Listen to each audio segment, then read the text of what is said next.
Non-violence, persuasion, grâce. Alors ça, c'est très tordu, mais bougrement intelligent.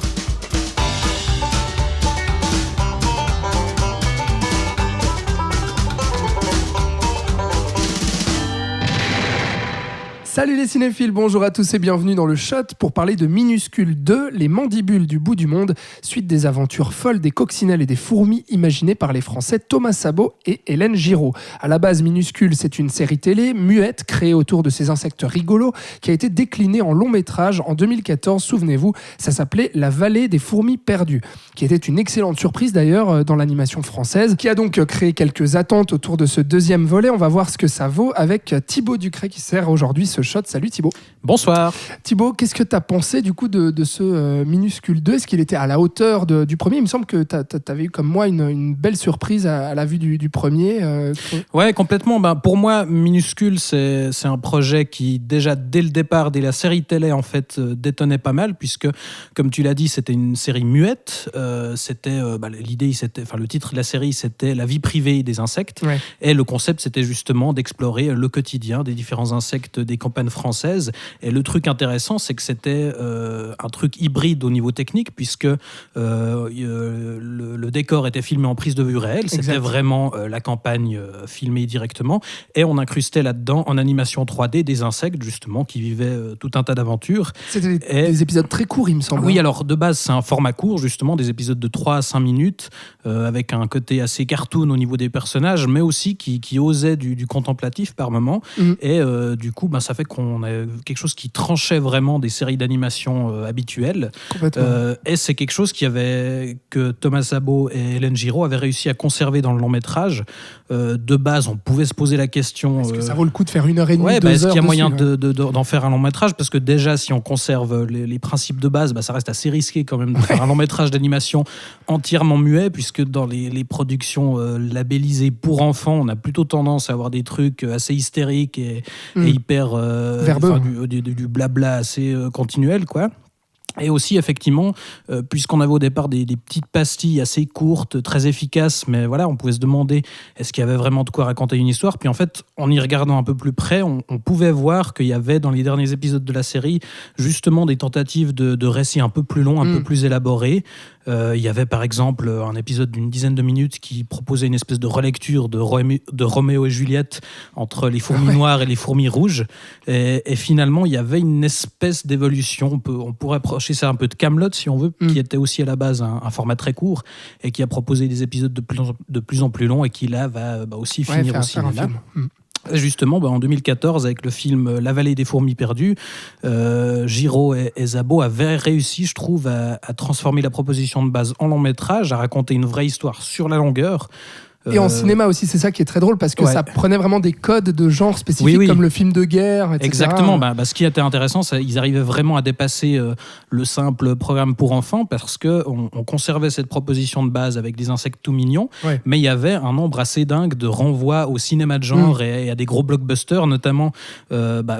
C'était déjà un peu le cas dans la série d'animation de base, puisqu'il y avait de temps en temps des poursuites, par exemple, entre la coccinelle et les mouches, où là on était limite dans Mad Max, et là le film, la dernière partie, ils refont carrément la bataille du retour du roi, mais avec des insectes.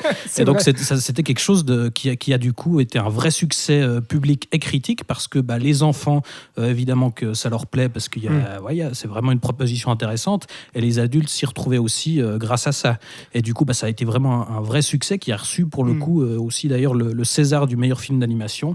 Et donc forcément, c'était évident qu'il allait y avoir un deuxième film. Et là ils ont mis 4 ans pour sortir non, un peu plus même en fait. C'était 2014. C'est ça. Donc là, ça sort le 30 janvier 2019. Donc 5 ans pour faire ce film-là. Est-ce que cette suite est à la hauteur ? Qu'est-ce qu'ils veulent raconter de plus en fait que ce qu'ils avaient fait dans ce premier ? On voit que par exemple, il y a plus d'hommes en fait qui sont présents. Exactement. On voit un peu plus d'humains au début. Et ce qui est intéressant, c'est qu'ils vont même chercher des acteurs assez connus, puisque dans l'introduction, on a quand même Thierry Frémont et Bruno Salomon qui sont des têtes d'affiche quand même assez reconnues, pour leur faire jouer des rôles muets, puisqu'il n'y a toujours pas de dialogue. Les humains ne parlent pas entre eux, sauf les humains d'autres nationalités. les seuls dialogues qu'on a, c'est pas des dialogues en français, puisque justement tout le concept de ce deuxième épisode, et c'est ça qui est intéressant, c'est qu'on se repose pas sur les acquis du premier film, mais là on change de décor. En fait, on quitte la campagne française pour aller en Guadeloupe. Et du coup, fatalement, puisqu'on se retrouve dans la jungle, Thomas Zabo et Hélène Giraud en profitent pour se faire plaisir et pour lorgner un peu du côté de Predator. Ouais. Il y a quelques renvois à la science-fiction aussi. Il y a par exemple des films d'aventure, beaucoup. Exactement, ouais. Puis il y a par exemple un personnage de menthe religieuse qui est clairement identifié à un extraterrestre. Là. Et il y a toujours, comme dans le premier film, une vraie ampleur mythologique. C'est ça qui est intéressant, je trouve. On a par exemple, sans trop spoiler, un personnage qui va mourir et revenir à la vie. Il y a aussi un truc intéressant, c'est qu'ils profitent d'avoir des insectes locaux, puisqu'on change de décor. On a par exemple des chenilles urticantes qui sont clairement montrées comme des espèces de dieux. Il y a tout d'un coup un aspect mystique qui arrive dans le film. Et il y a vraiment un genre de proposition qu'on trouve assez rarement dans ce type de production. Ouais. Par contre, sur la durée, est-ce qu'ils y arrivent une nouvelle fois à proposer ce récit d'aventure, à avoir assez de péripéties? Est-ce qu'il n'y en a pas trop? Est-ce qu'il n'y a pas trop aussi de personnages et puis de sous-intrigues comme ça dans ce film? Non, alors je trouve pas. Le film met peut-être un petit peu de temps à démarrer et il y a peut-être quelques longueurs sur la fin, mais ce qui est intéressant ce coup-ci, c'est qu'on va. En fait, on est au début, on est avec les fourmis qui vont se retrouver dans un carton de marchandises. Ça, le bébé coccinelle en fait se fait envoyer en Guadeloupe et du coup toute l'intrigue du film, c'est d'aller le sauver. Et ce qui est intéressant, c'est qu'il peut justement faire des intrigues en parallèle comme ça, puisque le papa coccinelle va aller directement en Guadeloupe pour retrouver son enfant, et en parallèle on suivra le personnage de la fourmi et de l'araignée qui vont vivre une aventure assez intéressante à bord d'un bateau volant.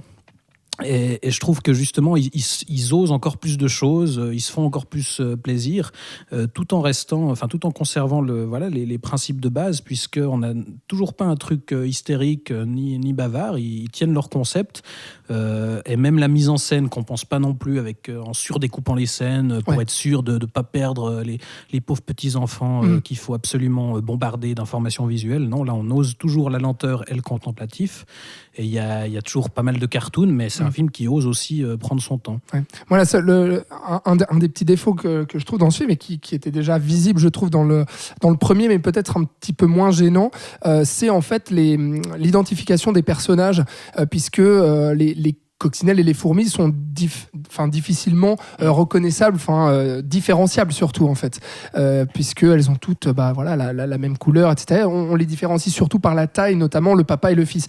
Et en fait, c'est vrai qu'il y a beaucoup de scènes où on va se retrouver avec le père et le fils qui sont pas dans le même cadre. Et du coup, moi en tout cas, c'est peut-être très bête comme remarque, mais je me suis un peu perdu. Non, effectivement, là, l'idée c'est que évidemment que les insectes ont un look assez cartoon, mais les différentes espèces d'insectes finalement ont à peu près tous la même gueule. Et effectivement, les deux coccinelles, c'est vrai ce que tu dis, ils n'ont pas vraiment de signe distinctif entre les deux au-delà de la taille, donc c'est pas faux. Quand ils sont dans le même cadre, ça va parce qu'on voit lequel est le plus grand, mais c'est vrai que c'est un parti pris de jouer le cartoon, mais en même temps d'assumer l'idée que finalement ils n'ont pas tous 1 milliard de têtes différentes. Et il y a peut-être quelques endroits où ça peut être gênant, mais moi, dans l'absolu, je trouve qu'on arrive à assez bien suivre qui est qui fait quoi, etc. L'épisode est un peu plus fou aussi que le premier. Moi, c'est à la fois une grande qualité du film, et à la fois peut-être le fait que celui-ci est un peu moins bien tenu, un peu moins efficace. Ça demande peut-être une suspension d'incrédulité un peu plus poussée, notamment pour toute la partie qui concerne justement le voyage à bord d'un bateau volant. Ça, c'est super, ça. Ouais, mais pour le coup, il tente effectivement plus de choses, et il y a des trucs un peu plus improbables, mais pour le coup, moi, j'étais juste complètement embarqué dedans. Ouais. Bon, donc un gros conseil de ta part, Thibaut. Minuscule 2, Les Mandibules du bout du monde. C'est réalisé donc par Thomas Zabo et Hélène Giraud. C'est le film d'animation français du moment. Et puis film d'animation tout court à voir donc depuis le 30 janvier en salle. Merci Thibaut Ducret d'avoir servi ce chat. C'était un plaisir. Merci à toi. Très bientôt. Merci de nous avoir suivis. Vous pouvez retrouver tous nos épisodes, bien entendu, sur vos plateformes de streaming préférées. On vous dit au prochain épisode. Ciao.